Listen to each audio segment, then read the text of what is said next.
Welcome. 4th and 9 to victory. We're here for our post-game recap. Battle of the Victory Bell. Right. Our USC Trojans so excited. Finish off the regular season here, 9-3. A big jump from last year. Beat the baby Bruins little brother, 29-10 in the Coliseum. Got to ring that victory bell. Great to see the players. The seniors go out. Senior night last home game with a win. Riley was in the student section celebrating and things like that. He was conducting the band, man. Love to see that. Love to see that. I know there's all this speculation of people trying to throw out and stop the recruiting process and all the momentum we got going. And man keeps saying he's not going nowhere. I do understand he said that when he was at Oklahoma, but I truly believe, man, he's invested. His family loves California. He's not, he's not looking to go somewhere else and start rebuilding. Well, to be fair, he said he wasn't going to LSU. That is true. That is true. I'm not going to LSU. That's what he said. He told the truth. Yeah, he did tell the truth because everybody was saying he was going to LSU. Right. Yeah. SC was under the radar. So, yeah. Yeah, I keep talking for a second. Let me close this door. My baby down there crying. Yeah, go ahead. But like Chris was saying, man, great victory, man. We pulled it out for the seniors. A lot of these guys, last time they walked down the Coliseum, last chance they get to play. Last time they get a chance to play in the Coliseum. Last night the seniors came out. The team came out victorious, and it's a great building block. A lot of people ring that bell. Yeah, a lot of people will push a negative narrative about this program, about, Riley Steele is not the guy. He's not headed in the right direction. This program is still a mess. But we talk about the trajectory of a program, right? We went from 6-6 last year. We were barely, trying to get into a bowl game to 9-3. And they're talking now we could potentially be in a New Year's Six bowl, right? So think about how great that would be for the seniors to go out like that, to play on January 1st in the New Year's Six bowl. We talk about a big improvement. I think that, the future is definitely bright, and we go into National Signing Day, early signing period with the number one recruiting class. So, for all of those people trying to push this narrative, trying to knock down the recruiting class, Riley's just going to keep building the program. Yeah, and it definitely was a big win because there's a lot of players on the team, seniors. There's some seniors that Gentry is going to get an NFL shot, so that might be his last game. Don't know if he's going to play in a bowl game, right? Unless he just want to. We know Bishop is going to be NFL. He's a senior and he's been dealing with injury, so I mean, there's time for him to come back and play in the bowl if he wants to, but doubt he will. So, like, for a lot of people, this was the last hurrah. Makai Lemon, Jacoby Lane most likely gone. We're not saying they're gone. We don't have inside scoop, don't know, but it's safe to say Lemon is definitely gone. Signs are pointing in that direction, right? Yeah. I think Lemon and Lane is gone. Ramsey, not for sure. And Page, not for sure. I don't think we're too sure on Page either. Man, I think Page would be back. I mean, he suffered a lot of injuries this year. He missed a lot of games. But at the end of the day, if he goes, someone is he's gonna get drafted just off his sure size, right? Right. And all that. So that's definitely not a. What did he miss? About 3 or 4 games this season? We paid him about. I want to say more than that. More than that? I think more than 3 or 4. I'm thinking more than 5 to 6 range. You know what I mean? Right. But we'll see, man. But hey, we'll deal with all that. We'll be coming to you even in the off season and all that. We'll be doing some videos and things coming out in the off season, even up into the bowl game. We won't have the typical videos we have because season will be over. Expecting the off season for us to start engaging in more lives as well. Right. At least probably once a week for you guys to call in and comment. Definitely once the bowl game is over, we're going to get into some videos and talks portal and needs of the team. Recruiting, we don't have the inside scoop on recruiting, but once it dropped, we could definitely discuss those players, review their film that we're recruiting and got coming in.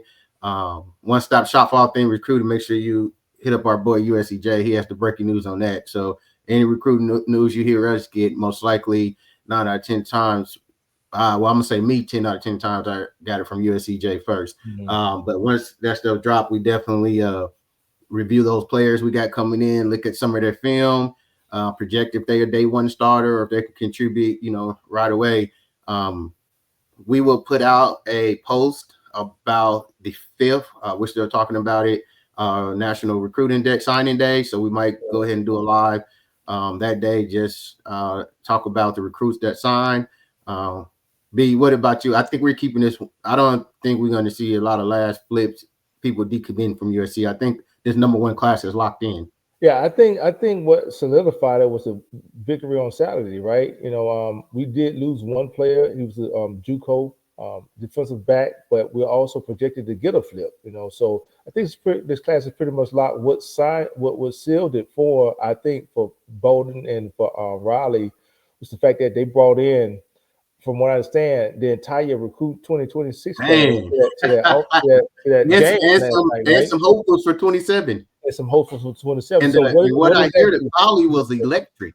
Yeah, so what does that do? That prevents them from going on other recruiting trips, right? How hard is it going to be to get recruits in, starting on tomorrow, which is the first, and National Signing Day is on the third. Now, if you have some recruits that don't sit in their national letters of intent, that NLIs, then you may have somewhat of an issue. But I don't anticipate us losing any ground in the recruiting class. Now, you did see the narrative being pushed by a lot of these SEC media friendly platforms, right, indicating that Riley was going to leave. They knew Riley wasn't going to leave, and I'm Right. not going to mention any names, but that was to cause panic and uncertainty amongst the recruits to get them to start decommitting and looking elsewhere. They don't want USC to have the number one recruiting class. That's all that's about. They would much rather see an SEC team up there. So, and whenever you see an situation like that, and the coach has vehemently denied, and very seldom do you see a coach about to leave a program and he has his number one recruiting class. That doesn't happen often. Right. Right. So you have And to new use facilities. logic. Right, yeah. And And a new facilities. And and new a new facilities. GM. Yeah, so And a new NIL and right. NIL together. So Right. you have to use some logic with that. What are they really trying to do? And that's none other than the SEC trying to steal the thunder, trying to steal some of that thunder from USC in order to knock them off that number one recruiting class. All right, man. So let's get into it, man. Man, definitely great to be back on the winning track to end the season off on the win. Like I said, we went on and beat baby Bruins, the little brother 10-29 yesterday. Got to ring that victory bell. Definitely loving it. Definitely That sounds loving like it. the Taco Bell. No, that sounded like. It's the only bell I can find on the short notice that when I was just thinking Right. about it. I got you. All right, let's get into it. All right, our first segment. Victory Sunday. What did USC do well in this game, and we need to continue to build on? Even we know the team is going to look different, right, for the bowl game. But more importantly, what did you see yesterday that we need to continue to do to help us build, past the bowl game, to keep this momentum with the 26 class and to continue this game one of next season and on? Right. Well, what did they do? Was what they Riley came out and indicated that he was going to do from the start of the season. They got back to being balanced, right? So King Miller come out 17 rushes for 24 yards with 2 touchdowns, right? But also you see the most important stat in here. Jay Maeva only had to throw the ball 29 times, right? You remember last weekend, we couldn't get the run established. We had to throw the ball over 40 times, which indicates that you're not balanced at all, which means that they have turned you into a one-dimensional team. Well, we didn't allow UCLA to turn us into a one-dimensional team. We started off kind of slow in the first half, but we kind of turned it up in the second half. So to me, it's us on the team getting back to being balanced and running the ball.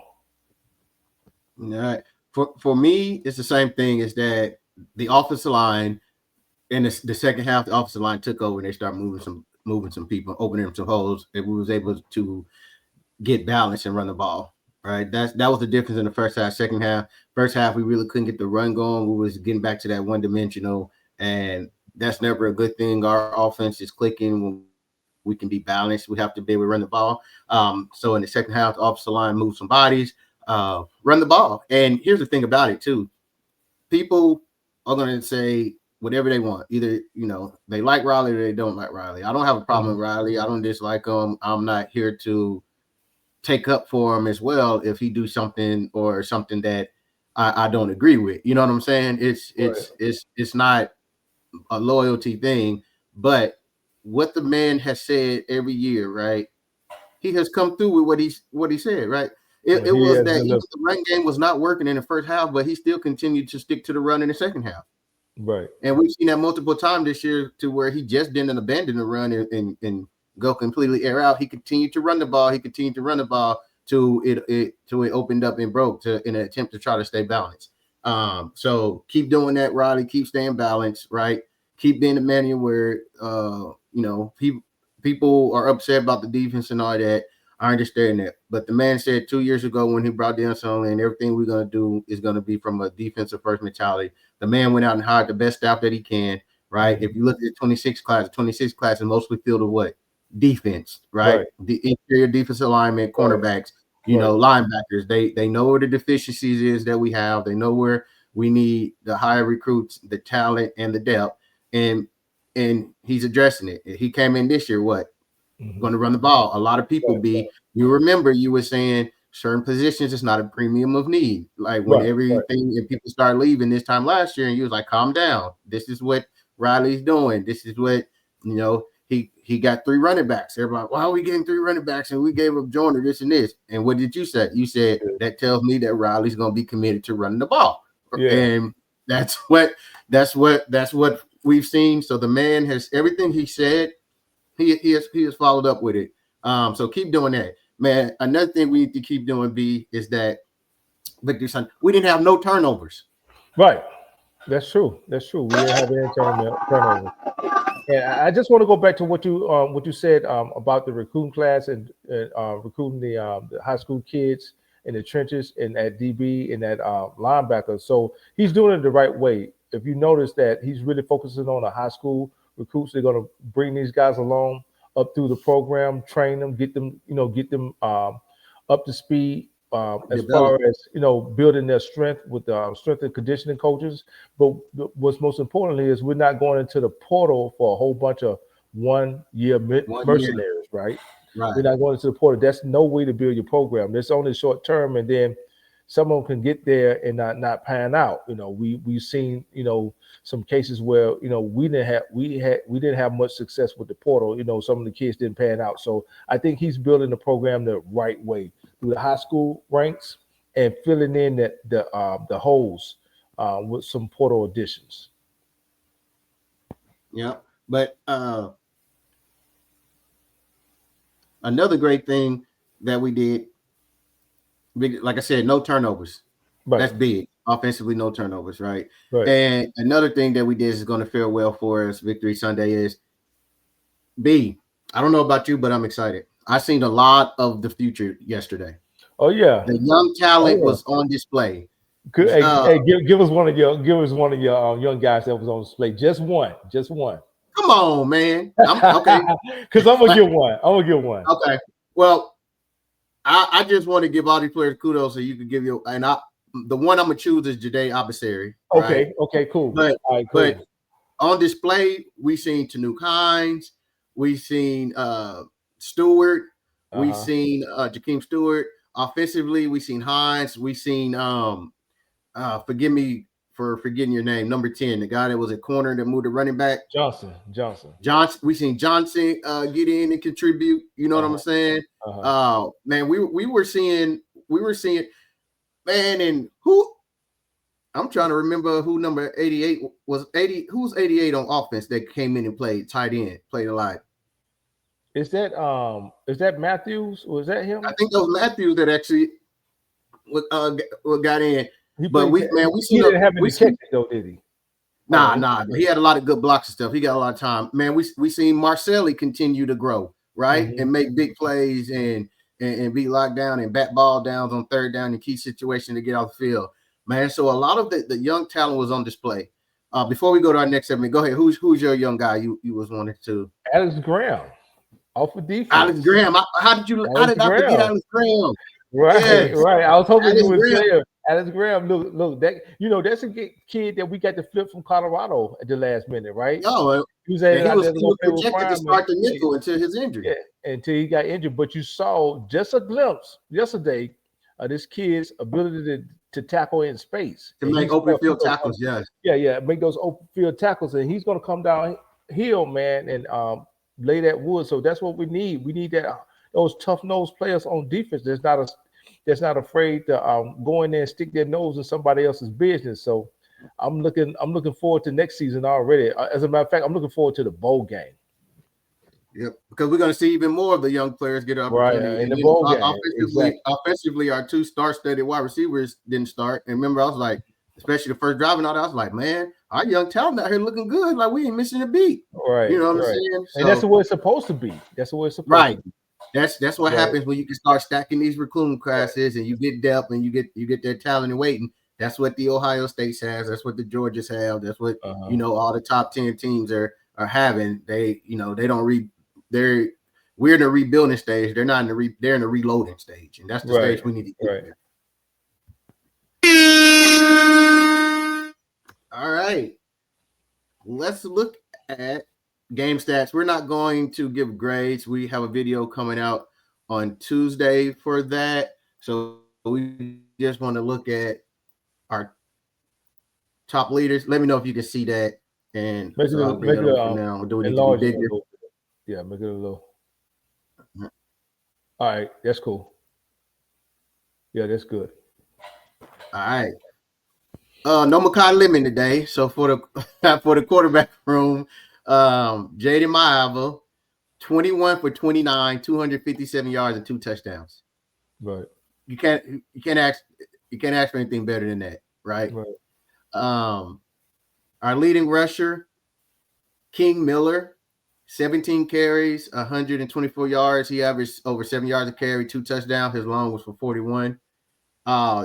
Leading receiver, Jacoby Lane, had 3 for 52. Miller had that's yards. Miller led us in actual receptions on them screenplays, 4 for 42.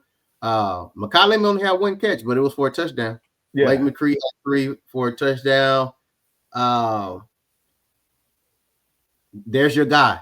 Yeah, there's your guy. That's the guy you just preferenced, right? Our leading tackler was Alex Graham, 7 total tackles, 6 solo. 6 solo. And 1 TFL. You see that? 1 TFL. Right. Yep. All right. Jade Abasari led us in sacks. He had a sack and a half. Jakeem Stewart had a half a sack. Braylon Shelby had a sack. Jaden Walker had a sack. Mm-hmm. So that's production. I think, you know what? And I don't mean to interrupt you real quick, but I think we're gonna have a tough defense next year, man. When I'm looking at these kids, this young talent on this team, when you think about Thanos, when you think about Bucar, when you think about kids like Marcellus and Alex Graham, Abasari. What's the other corner that's come on towards the end of the year? Number 22, Conley, Brady. We're gonna have physical. These are physical corners who will come up and hit you. And Jaden Walker, the other linebacker, that's real physical. We just need to fill in some holes. This defense is gonna be all right next season, man. You have we got to fill in, and we'll get on the portal and all that. Yeah, wait, because we know what our need is. Defensively, we definitely need to get some experienced, productive interior guys to plug up that A and B gap. That zero technique guy that can take on 2 blocks, not be moved. That way the other guys can get the penetration. And I would like to see the linebacker punt returns. Makai Lemon, he had that beautiful one, right? 1 for 35s or more, had 1 for 13. Ryan Sierra had another bad day, man. I don't know. Bad day. I don't know what's going on. That's my guy, man. I've been on him all year, loving him. Still can't take away from what he did this year. The last 2 games, man, special teams is just I don't know, man. The first one, not on him. It was a blocked field goal. The second one he missed. You can say maybe it was in his head from missing last week and the first block, and maybe he rushed himself. But I mean, he's missed 2 in the last 2 weeks. That's 3 on the season. But outside of that, he's been phenomenal. He's been clutch when we needed him. So can't complain too much, man. The kid is young. Again, that's more of our young talent, right? He's young. We got another 3 years with the kid. So all right. We're not going to give our grades. Our grades will come out on Tuesday. So we did just want to show you the stat leaders. Moving on to the next segment. Men lie, women lie. Numbers never lie, but numbers can be misleading. What was your one stat? And what we do here, if this is your first time joining us, this segment is dedicated to that. If you just picked up, as B said, I don't think people use it no more, but the newspaper and look at the sports section, and you looked at the stats and you didn't watch the game. What is a stat in here that can be misleading that didn't tell the whole story of the game? Well, for me, it would be the point spread. Vegas had us at a 20 and a half favor. Some sites had us at 21 and a half. We had the opportunity to beat the spread, right? We had a field goal kicker who's normally spot on. We had one field goal blocked, and he missed one. Even if he hits the one that he missed, and we still have one block, we still beat the chip shot, right? Right, the chip shot, right? So we still beat the point spread. We ended up winning the game by 19 points. It was close, but it didn't beat the spread. I think if you go back and you look at that game, we started off slow in the first half, and it wasn't shaping up, too well for us. But we came out in the second half. We got back to executing, got back to spreading the ball around. You mentioned it, the number of receivers that touched that ball. But for me, it's our ability to cover the spread in this game. It was right there for the taking. Vegas knows what they're talking about. It's just that we had some mental lapses. It could be the entire pageantry of the weekend. Everything others going against the hometown rivals.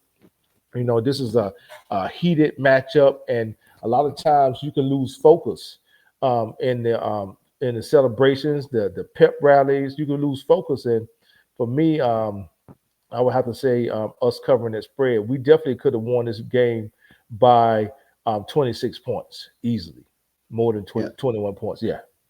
For me, it's going to be our final score as well. It didn't tell the whole story of the game because in the first half, it was looking like we were in dire. But I went back and watched the game again last night, and we really wasn't, right? Because defensively, they really never had a answer for us. I mean, in the first half, we go down and score. The next 2 drives, we go down the field and we're in the red zone, and we don't get in the end zone. We settle for 2 field goals, 1 miss, 1 block, right? I mean, you're easily looking at another 14 points, right? So we're looking at 21-10 at halftime, or at least 13-10 at halftime. You know what I mean? At least 13. And we feel a little different about the first half. I know we were upset going into halftime, like, guys, this is ridiculous. You know what I mean? But again, self-inflicted wound. Special teams Achilles heel 2 weeks in a row, and it was just looking like, man, we were just frustrated. But if you go back and watch the game, you'll see we went down and scored. We had another 2 long drives where we went down the field. They didn't have an answer for us. We didn't cash in. We settled for 2 field goals. One was blocked and one was so this game could have easily been a 32 point win, 40-point win, right? If we execute in the first half in the red zone, right? Or like you said, we had 29. We could have at least had 6 more points on there, right? At least at minimum, yeah, at minimum, and at most 14. So for me, it's going to be the spread as well. All right. Never accept anything in a win you wouldn't in a loss. This is a segment we dedicate to, though we win, even when we lose, we do it as well. But though we win, what are some things that USC did yesterday, that even in the win, you can't accept it, because as we seen, right, people was getting on to us all year about this segment while we was winning.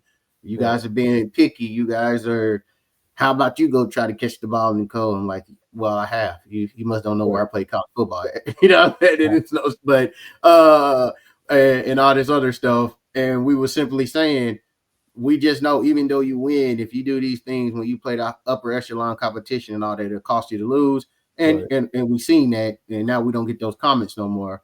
But what did you see yesterday that even though we win, you can accept, and as a coach, you're talking to your team about that we got to fix? Well, I believe I'm going to get you. You're going to say I was looking at your notes, right? But I want to say it's your leaders on offense, Lemon and Lane, being benched in the first quarter, right? So evidently they went out and did something that they were not supposed to do. Well, you're looking at these guys as being your upperclassmen. They're supposed to set the benchmark for the freshmen and for the sophomores, right? We talk about two potential pros, one in Lemon, who's predicted to be a first round pick in the NFL, one in Lane. We said it earlier. You anticipate he could be a 50-50 on the fence about coming back, but if he does come back, he'll be, of course, the senior in the room. But if he decides to leave, we're probably looking at a early second round draft pick. So for them to be suspended, and one of the more crucial, one of the most important games of the season, this one gets you to the echelon of 9 games, potentially 10 games with a bowl win. But I'm going to say the lapse in judgment for whatever got them suspended, got them benched for the first quarter. And we talked about accountability on this show doing a live last night. And one of the guests we had mentioned something about when Oregon player messed up, the coach was yelling in their face. Well, sometimes coaches lead in different ways, right? There's different ways to get accountability or to exert accountability out of your players.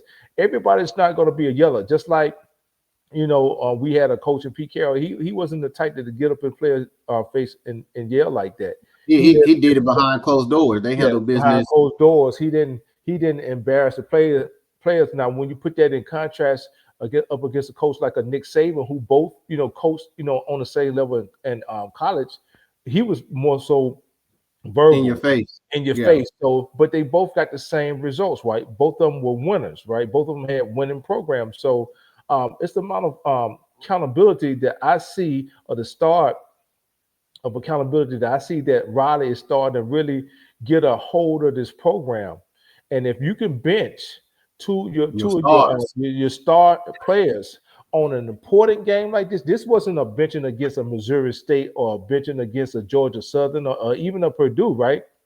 This is benching against a rival. This was a rival game, potentially their last game with the university.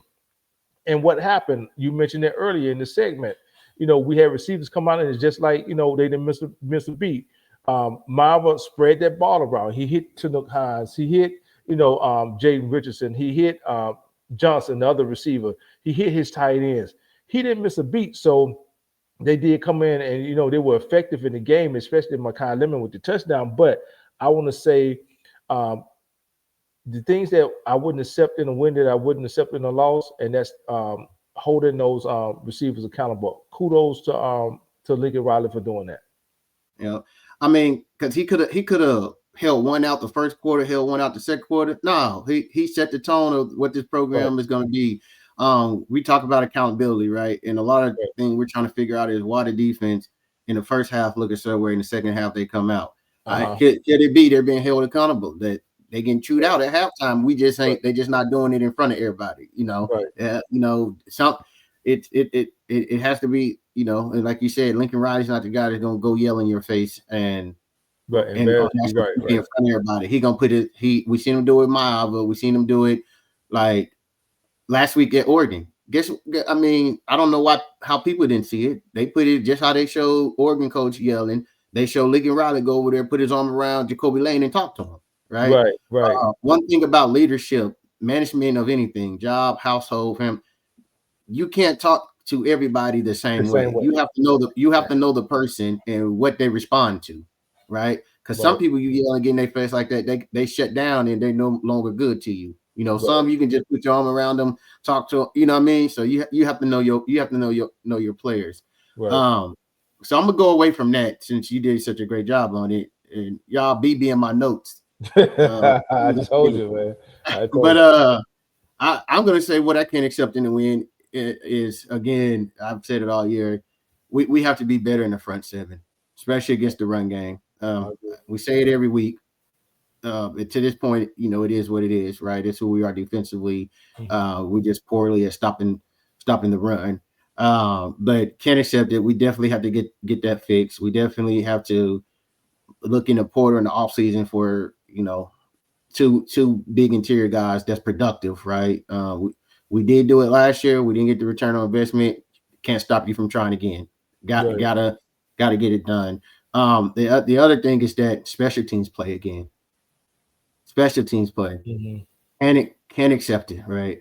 We were better in special teams. Like last week, we were bad in every area of special team, from kickoff, the kickoff return, the punt return, the field goal block, the field goal. But field goals this week with special teams were just poor. Have to get that fixed up. Can't accept that. Again, when you're playing in close games or the upper echelons, the Notre Dame's, the Oregon, things like that, will cost you the game, as we've seen with special teams. So definitely can't accept that.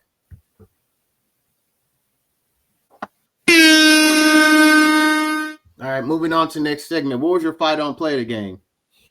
My fight on play of the game have to be the touchdown toss from Marva to Lane, right? Hit him in the corner, right? To Lemon? Yeah, I'm sorry, to Lemon. Hit him in the corner, man, right after the kid, you know, had been benched. What did he do? He didn't drop his head. You know, he didn't feel sorry for himself. He didn't say, you know, screw this, you know, I'm not going in the game. He didn't go out there and not, you know, perform his job. He went out there and he did his job. He did what Makai Lemon does. He made a spectacular catch. Jay Maiava, the offensive line, gave him time to drop back and read the field, go through his progressions. But saw Lane, you know, even though it was double coverage down there, hey, look, if you got Lane and he only got two people on him, he got a chance. You better put three around him, right? So my fight on play of the game, and I think with that touchdown pass, we took the lead. I think we were down 7-10 at the time. Again, we talked about only one catch on the game. But the impact of it was to take the lead, and pretty much, you know, we didn't look back from there. SC didn't look back from there. This was in the second half of the game. The defense had came out and make their adjustments. So the only thing the offense needed to do was do what they do best, is go out there and score. Again, Maava hits Lemon in the corner of the end zone, well, right there near the front pylon, and we took the lead. And that changed everything from an offensive perspective. We got rolling with that play. All right, you in my notes again, so I had to back up. Okay. My fight on play of the game, I'm going to give to King Miller, his second TD run. That was a straw that broke the camel back. That was the crescendo. That was the fat lady singing, right? Right. So I'm gonna give that to him. He broke for about 40 some yards on that touchdown.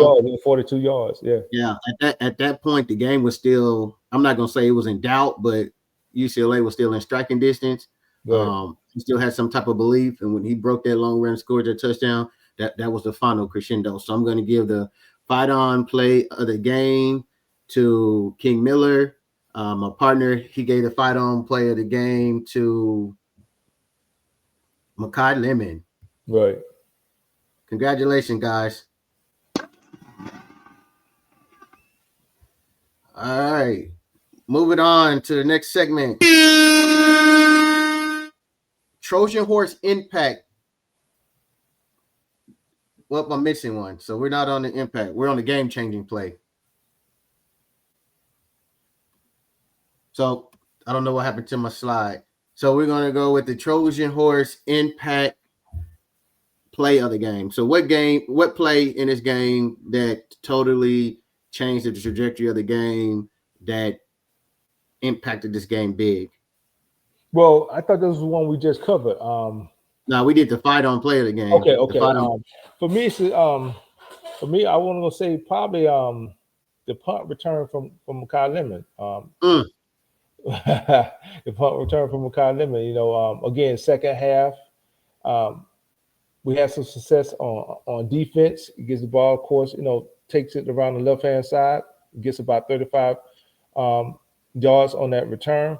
Listen, players like Makai Lemon don't come around every year, right? You might have some guys that put up some yards, put up some TDs, but the ability of this kid to just get positive yards on everything that he touches.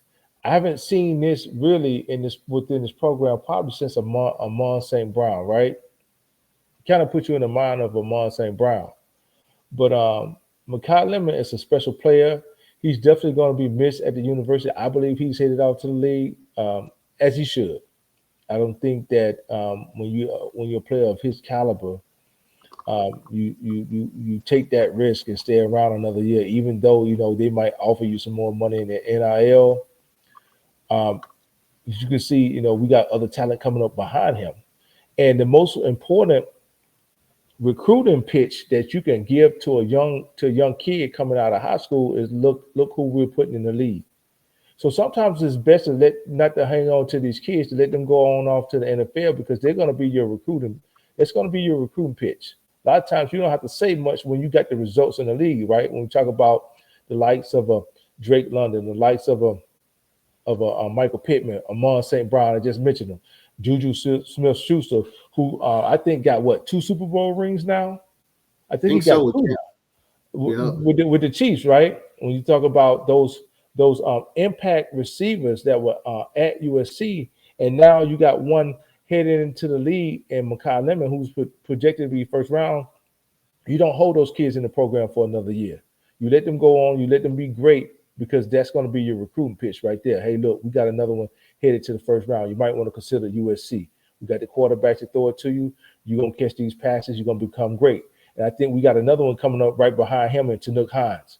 So it's going to be the punt return by Makai Lemon. All right. For me, my Trojan horse game changer play the game. I'm gonna go with Silly, right? Okay. We were down at halftime. We come out. We definitely needed to stop to get the offense on the field to going.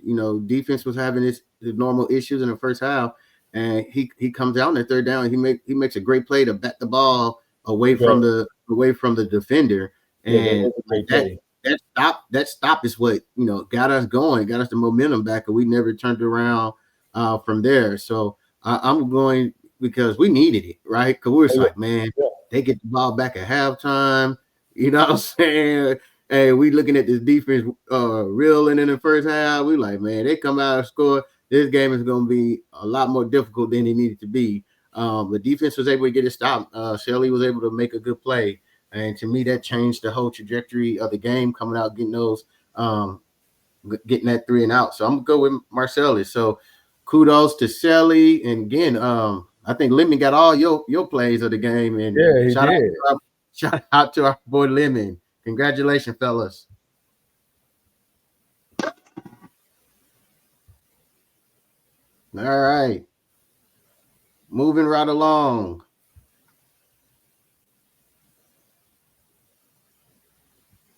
To our next segment. Your Trojan horse impact players of the game. Yeah, we did that before we did this last segment. No, that we did play of the game. We didn't do impact players. This is your impact players. Impact players of the game. Okay. For me, I'm looking at who was my impact players of the game. Let's go on defense first. On defense, Alex Graham. You mentioned it. This is a true freshman. He's been banged up all season long. Finally get his opportunity to get in there. He's somewhat healthy. Get in there and make 7 tackles, 6 solo and 1 TFL. And what's most important is, like I said, he's a true freshman. So we got this guy for at least another 2 seasons, providing that he stay healthy. I'm looking forward to seeing this guy in the defensive backfield, especially in the bowl game coming up. On offensive side of the ball, I said that in our preview that we need to do what we need to get back to the run, right? We need to Yes, get back to the sir. run. So we did that. King Miller averaged 7.3 yards per carry on the game, had 124 yards on the ground and 2 TDs. He also caught some balls out of the backfield. So I want to say King Miller, man, for him to be a walk on, you got to remember he started off the season as the fourth string running back behind Waymo, behind Eli, behind B-Jack. Jack, yeah. Yeah. And Riley said that, even in the spring and I think in the fall camp that either one of them, that he was averaging the most yards, from the line of scrimmage, and this is a walk on. So I look for him to receive a scholarship, coming up pretty soon. Both he and his brother, what's unique about that is his twin brothers blocking for him. So for me, the impact player on offense got to be King Miller for his 17 carries and 124 yards on the ground and 2 touchdowns. Yep. For me, again, you're in my notes. Offensively, King Miller. Not just for his production and what he did on the ground, but because I predicted him to be the impact player pregame. So, Yeah, you did. That's right, you did. Yeah, you did. So I'm gonna stick with him. I just knew that UCLA struggled to stop the run, and we have to be able to run the ball to stay balanced. So I figured he was going to have the game that he had, man. And like I said, that last touchdown run was what we've seen King Miller do numerous times this year. That was the final crescendo, right? That was the fat lady singing. That was the straw that broke the camel back. That was the finish them. You know what I mean? The Shane 2 song. So definitely going to give it to King Miller. Defensively wise, I'm going to go up front and give it to Jade Abisari. He was he was a man possessed last night, right? Yeah, he was 1.5 sacks. He was doing and he was also getting a lot of pressure involved in the run game. So I'm going to go with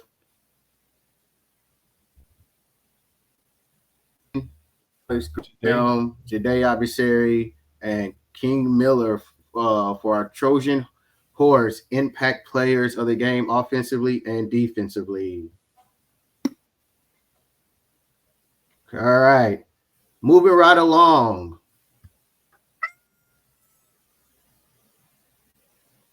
Wrong one.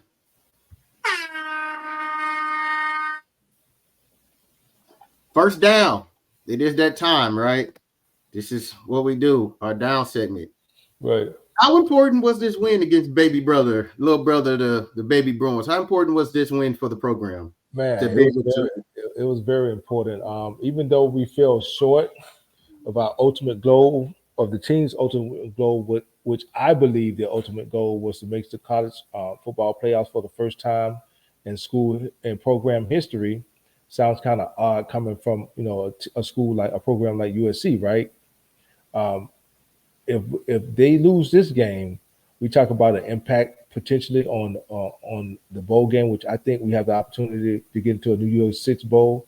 It has an impact on recruiting, but it also has another negative impact or another negative mark against Lincoln Riley. The narrative has been that he can't win the big games here, and he still has a lot left on the table to prove because we still got higher goals that they're trying to reach, but it gives us that ninth win on the season, potentially a double-digit win with the not with the playoff game, but with the bowl game. But I think it was very important, and especially for the Battle of Los Angeles. When I talked about these teams have bragging rights for the next 364 days, you don't want to look at that being held over your head, especially with a team like UCLA. Right now, they don't have a head coach.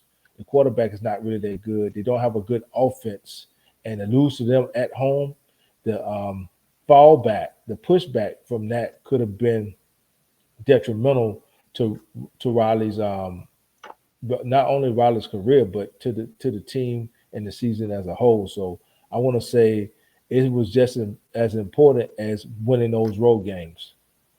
Yeah. So to me, this game was very important to the program for the simple fact we have to keep the momentum going. For one, you want to end the season off on a winning track, right? Get that Oregon taste out your mouth. Opportunity to go 9-3 is Riley's second 9-win season in 4 years at USC. So that's definitely a momentum builder. And also just to keep it going, right? We already talked about all the recruits that was at this game. It's a home game. It's a crosstown rivalry game, right? Signing day is coming up on Wednesday. This was a big time game to come out and perform in front of all the recruits, right? The environment was electric in the Coliseum, right? Which is good. You want those recruits to be able to see that, envision themselves playing there in front of those crowds at the fourth quarter when the torch is getting lit. You know what I mean? Over the LA skies, just looking beautiful. It was a big time game and a have to game, right? Riley has a chance with the bowl game. I know it's a bowl game. All the great bowl games are playoff games, but it's still a chance at a 10-win season, right? 2 in 4 years. You know what I mean? So in order to even get to 10 wins, had to get the 9th win, right? It was important because it's UCLA. I know UCLA being down kind of destroyed the luster of this, and them not being really a contender for anything in the last few years. But let's be honest, right? UCLA have beaten us a couple of times within the last 5 years. You know what I mean? Caleb last year, his junior year, they beat us at home. They beat us at home, and so it was definitely a big win for the program. We definitely needed it. It was vital important. All right. Moving right along. Second down. What's your overall thoughts? I mean, I know we got a bowl game left, right? But we're, again, bowl games, let's be honest, the teams are not going to look the same. A lot of the seniors, a lot of the underclassmen who go into the NFL is not going to be playing, right? So as far as we're 9-3 regular season, what is your overall thoughts on the USC season? Like what stands out to you? What do you think is a need? Like what is your overall thoughts of how the season went, the ups and downs? I think that, of course, we had high expectations. Everybody wanted to see them accomplish something that we haven't accomplished as a program since the playoffs started. I mentioned that last segment, right? But you and I, when we opened up on the season, when we had one of our first shows, and we gave our season projections, right? You and I both said 10-2, 9-3, right? So I think we're right where we need to be right now. We still have some deficiencies, especially along the defensive line, even some on the offensive line. I think we need to get some more quality depth at center and at the tackle positions on the offensive line, but mainly that interior defensive line and that linebacker, right? Maybe even a safety. So I think there's still more work to do. I think the coaching staff has them on the right path to building a championship team. Again, you don't want to build your championship teams through the portal because they're not going to be sustaining. How do you sustain success over an extended period of time? You build it from the ground up, right? You don't come in and do a bunch of patchwork because eventually it's going to falter. I think they're doing it the right way. They're bringing in the recruits. We're bringing in one of the largest recruits recruiting classes we've had in a while now, bringing in at least 34, 35 recruits. Got the number one recruiting class. Got the last, W at the house on the season. And again, we're projected to be in a New Year's Six Bowl from what I've been hearing, not just the Alamo Bowl, but a New Year's Six Bowl, which would be great for the program. Now, I don't think that we have a whole bunch of kids going out to the NFL, so I don't expect too many to sit out of that bowl game. And what's going to be more telling is whether or not Maava plays in the bowl game. If Maava plays in the bowl game, there's a good chance he's coming back. He's coming back. He's coming back. If he doesn't, well, it depends. I think it's going to depend on his grade. I think he's going to take some time with his family, as he should take some time with his family to weigh his options. Does he need to get better? And he'll sit down with Riley, and Riley will give go over his options with him as well. But I think that because we don't have too many that's going, that's going to be high picks. I think we're going to have a lot of players playing that bowl game. If anybody sits out, we're probably looking at Lemon and Lane, maybe I don't know. Gentry. Well, I don't think Gentry will sit out. I think Gentry is just enough of a Trojan to play in that game. If you want He to want go to play out, his last game. huh? That he want to play his last game. Yeah. I think he reminds me of a Taj Washington. You remember that bowl game Taj Washington played in that he could have sat out? He reminds me of Taj Washington. I think even though he came from Arizona State, I believe that Gentry bleed Cardinal Gold. I think he's one of those players. He's one of those players. So Fitzgerald probably gonna sit out because he's battling injury anyway. Well, and I was going to say that about Page. If Page sits out, it'd be because of injuries. I do anticipate he might come back. The only one I say that is probably 50-50 will probably be Ramsey. He may sit out. So if Fitzgerald got to leave because he got to leave. He'll see. Yeah, but Ramsey has the opportunity to come back. I don't think that we're going to have too many sit out. If we do have one or two more sit out, it might be because they're planning on hitting the portal. Anthony Lucas probably will sit out. I don't think so. You think I don't think Lucas is going to sit out. It might be one of our running backs that sit out that they're planning on transfer. But again, I'm not going to name any. But I think one of them might sit out. But as far as the other players, I don't think so. As a matter of fact, I think Waymo might play in that bowl game. I think he'll be healthy enough to play in that bowl game. But that said, I think the team is right where they're supposed to be. Again, we as fans and content creators, we want to see the program excel, right? And a lot of fans want instant gratification. But if your foundation is patched up by a whole bunch of one-year mercenaries, or you don't give the players a chance to develop, you're not being honest with yourselves with what you've seen on the season. You and I talk about that all the time, right? Are we being honest with ourselves when we talk about our inability to stop the run? Are we being honest with ourselves when we talk about our offensive line of playing somewhat inconsistent against the better teams like a Notre Dame where we couldn't open up running holes, against the Oregons when we couldn't open up one running holes and it turned us into a one-dimensional team? Are we where we supposed to be right now, 9-3? Which is, like I said, we projected that the floor was 9-3, right, and we projected the ceiling was 10-2. So we didn't buy into the nostalgia that, hey, look, we got the opportunity to go undefeated. We never said that, and this is no knock at anybody else that made that that made those projections or predictions, but we just saw it for what it was, right? Now we might have missed on a game that we lost that we didn't anticipate on losing, like that Illinois game. I think that could have swung either way, but I think I ain't gonna lie. I had Illinois pegged as a win. I had them pegged. Well, I had them pegged as a maybe, but the two teams that I had pegged as a loss was Oregon and Notre Dame. Oregon and Notre Dame, and why? Because of the trenches. I didn't think that we had the trenches, built up enough or strong enough to sustain a good team like that. And you have to think of both of those teams have been in the playoffs the last two seasons, right? Notre Dame played in the championship game. And top recruiting classes for the last at least the last 6 or 7 years. So I think we're right. I think we're right where we're supposed to be at. For me, my overall thoughts of the season is 9-3 is not a failure.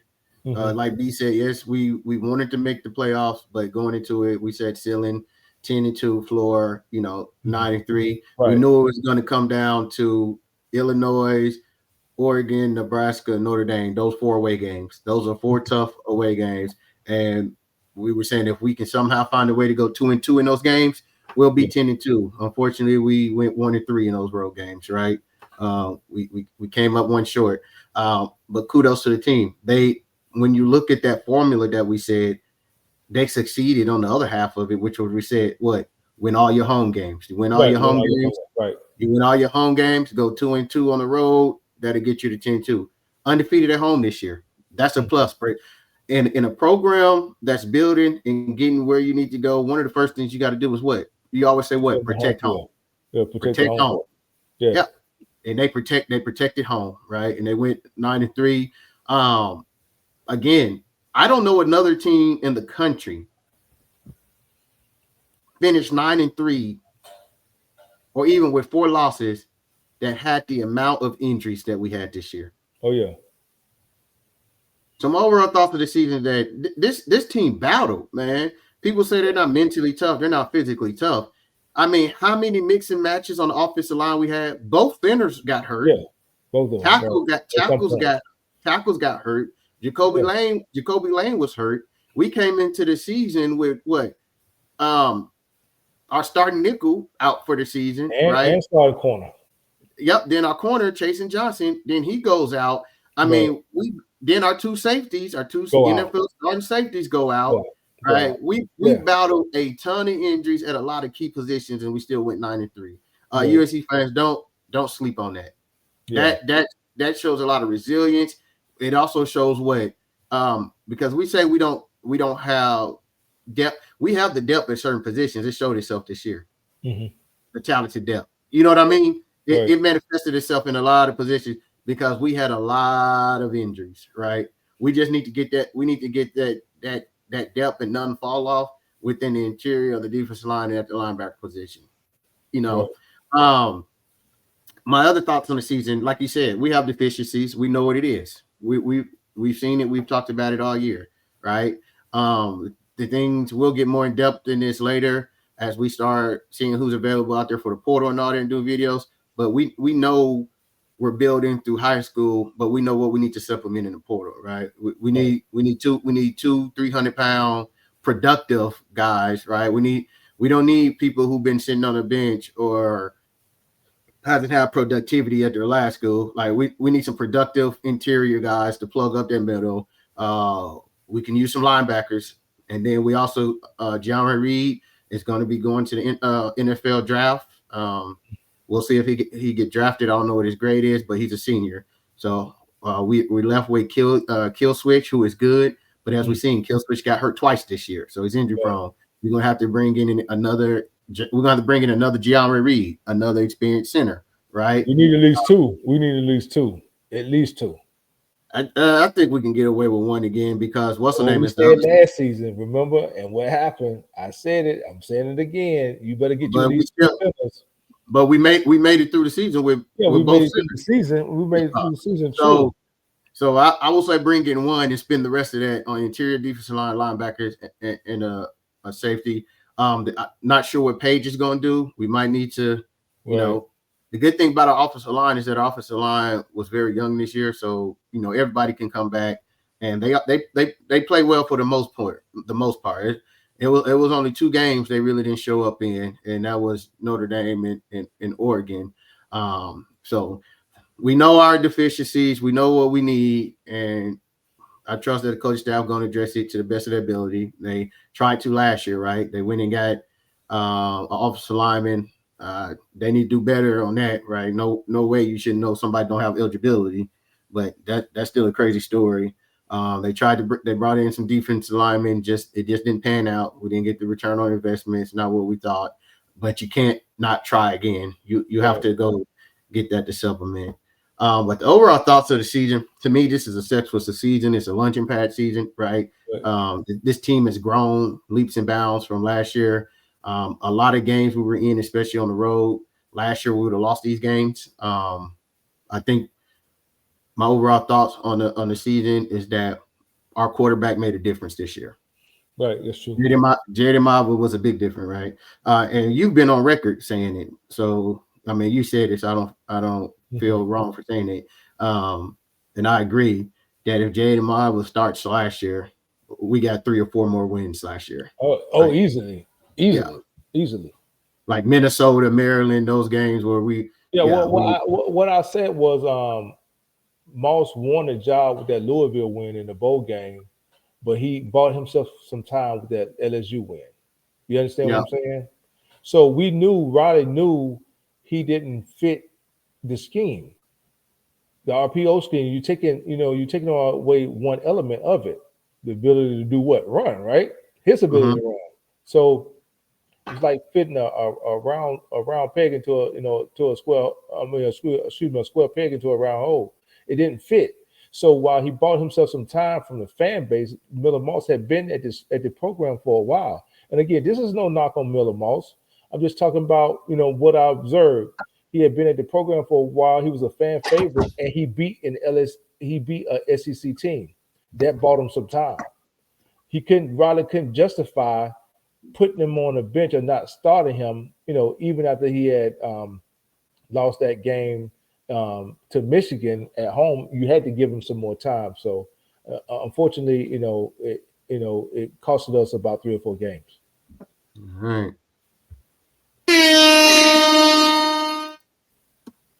Moving on to third down. Again, we know the season's not over. We know we have a bowl game coming up, but again, as we stated, teams look different in a bowl game with transfer portal, with people sitting out and all that. So we're looking at the regular season.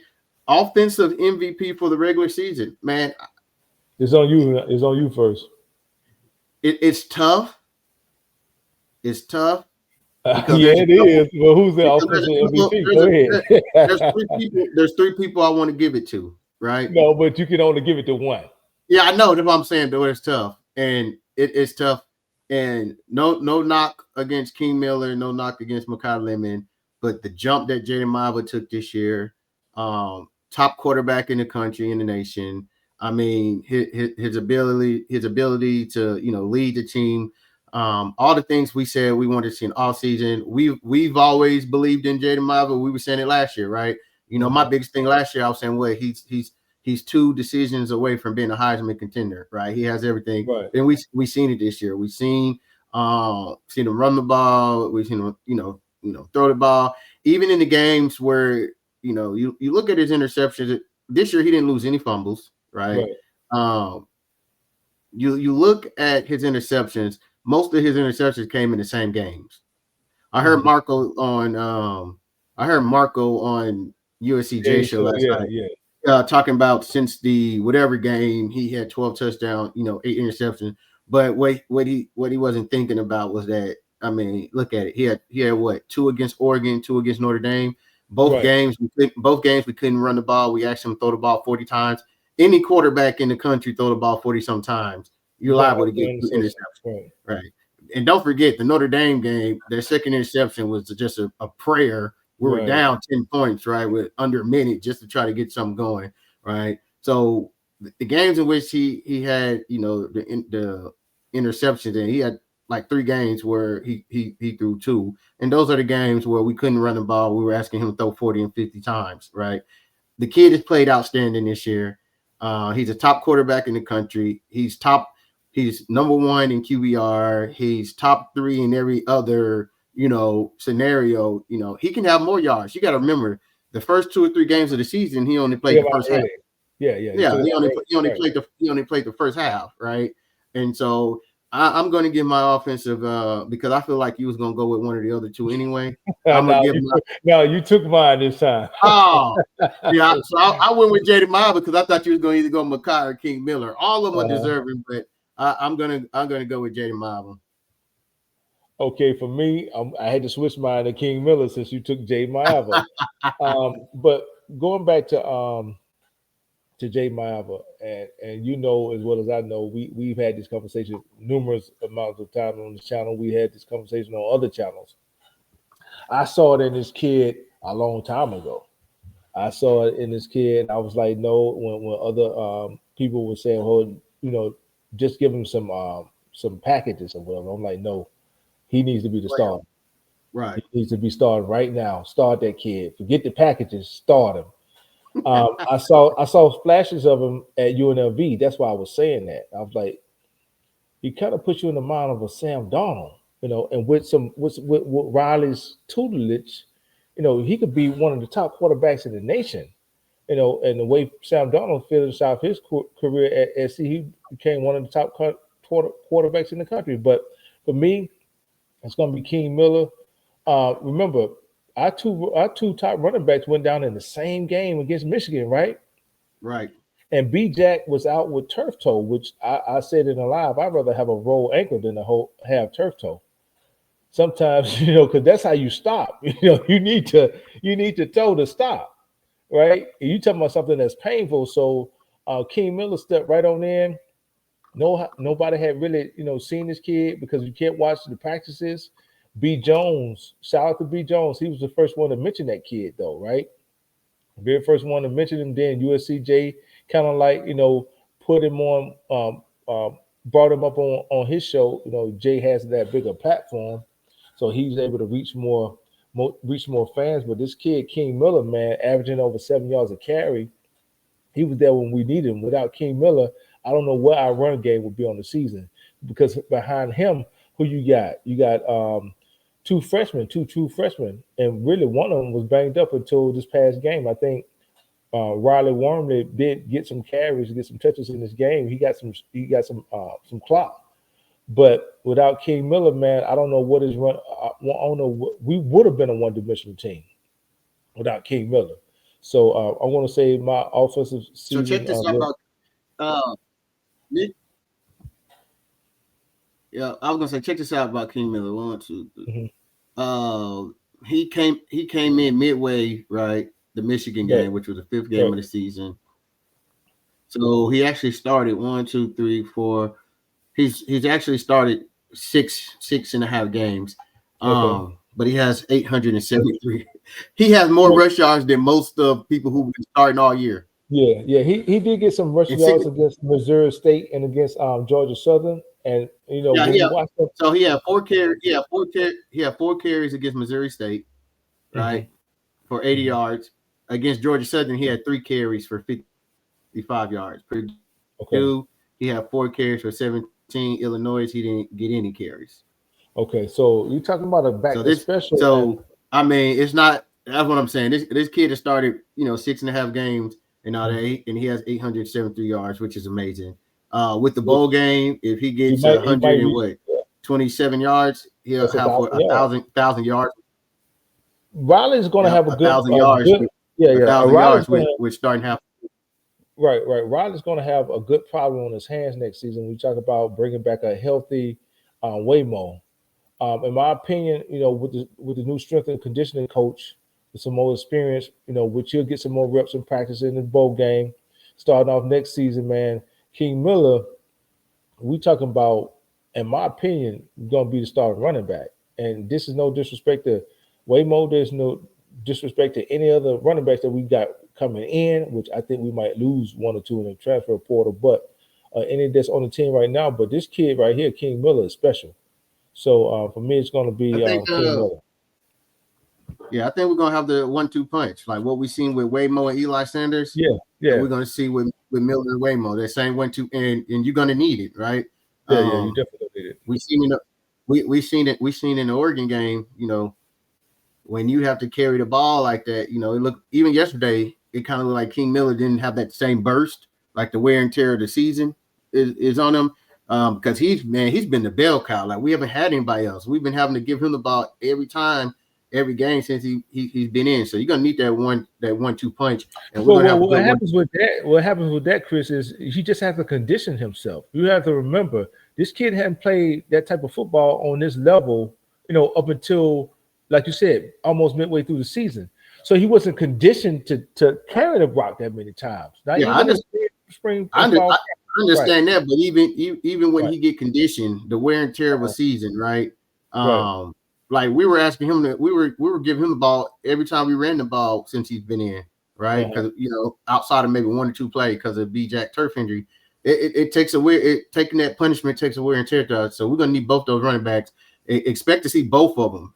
They might alternate series, next year. You know what I'm saying? Because we cannot deny the fact that when we get into those games like Oregon and Notre Dame, that Waymo would have had the ability to get us 1 or 2 yards when the offensive line couldn't open a hole.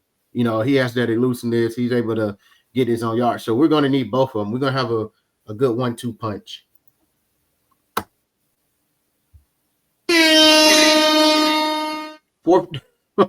Do we have to do this?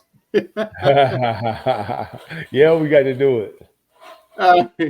Defensive MVP of the regular season. You go first. Yeah, I know. Do we have to do this? You go first. I got mine. Go ahead. Yeah, I'm gonna give it to, even though he hasn't played the last 2 games due to injury, I'm gonna give it to Bishop Fitzgerald. Okay. Yeah, his interception. We seen him come off the corner against Michigan. His sacks, his tackles for loss, led the team in, in interceptions. They were interceptions that were needed, right? Remember against Purdue, they were about to go in and score interception. Michigan was driving at the end of the game after they had just scored. We had threw an interception and he was able to get it right back. They were all timely, so I'm gonna give it to Bishop. That's my defensive MVP of the regular season. Okay, I'm gonna go with Christian Pierce, man. I think he's gonna be the man in that secondary next season. So far in the season, he has 38 tackles. Made some big tackles in open space during the season for us. He's come up and he's laid that helmet on some people, man. So a lot of people was calling for him to play, but it's kind of hard to play him in front of you when you got a player like you said, a Fitzgerald who's a ball hawk back there, and a Kamara Ramsey who's projected to be, at least a second round pick in the NFL last season had he come out, but he decided to come back. Kind of played out of position this season due to need, played the nickel, wasn't as effective or as impactful as he may have been at safety. I don't know whether or not he comes back. He's one of those ones that's on the gate, but for me, it's gonna be Christian Pierce, man. I think he's gonna next season be our best defender in that secondary. Got you. All right. That concludes our recap of the UCLA versus USC Trojans. We were able to be victorious to bring home that victory bell. Bring it home, keep it at home. We brought it home last year when we went to the Rose Bowl and took it from y'all. Right? We kept it home. Able to win 29-10. Definitely excited about that. Finishing the year off, we finished off the regular season at 9-3. Definitely growth and a come up from last year's season and the year before. Got the number one class coming in. Got a bowl game coming up. We'll be talking about that as soon as everything drops. Right now, I'm hearing projections about the Alamo Bowl, maybe BYU, maybe Houston. We shall see, and if it will actually be the Alamo Bowl, but that's what I'm hearing. Mm-hmm. Man, but B, before we get out of here, man, anything you want to say? Yeah, we appreciate our support. For this to be our first year covering USC football. You've always heard us on different platforms, giving our perspective, but now, we got this show, and we got it for you guys, the fans. Right now we're sitting at a little over 200 subscribers. We appreciate that everybody that hit the subscribe button, continue to share the channel as we continue to grow, continue to bring you content on USC football. We appreciate our weekly guests that come on. We want to give them a shout out. We talk about Leon. He's been a big supporter. Austin and Josh and Tobiah. He comes on every week. J.A. and Carter Sports. Most importantly, Carter Sports. We got a lot of people. I hope I'm not leaving out anybody. If I did, please forgive me. But we're going to continue. Like I said, we're going to continue bringing you USC content. Like Chris said, we're going to bring you something in the off season. We're going to maybe even do some collabs. We don't know yet, but we're definitely going to be covering recruiting. We're going to be covering the transfer portal. We might even do a couple of live shows, bring on some fans, and let them give their perspective on the season, give their expectations on next season, what's to come, and like I said, continue to support the team. Yes, sir. Did we say Baby T? I always got to shout out Baby T. Yeah, most definitely, Baby T. All right. Well, man, again, we appreciate everyone. Hit that like, share, subscribe. Make sure you have that bell on. Be looking for our position grades video that'll be coming out Tuesday. Also, keep posted. We'll put up a post. We're still debating if talking about it, if we're going to do a live Wednesday for signing day or not. Wednesday or Friday, one of the two. Wednesday or Friday. Yeah, the last day is Friday. Right. So it's the 3rd to the 5th. So we'll definitely let you guys know. Or Thursday, the middle of the day. We'll talk about it, B, because we won't be doing no film study this week since we don't have a game. We don't know where we're coming on, so we might do it Thursday. We'll see. But we'll definitely let you guys know. Man, as always, man, we got that victory bell. USC finished 9-3. Beat the Bruins, little brother, 29-10. So definitely grateful for that to finish off season 93, have a chance to end it 10-3 with whatever bowl game. But as always, we appreciate everyone, man. To the Trojan family, as always, fight on. Fight on.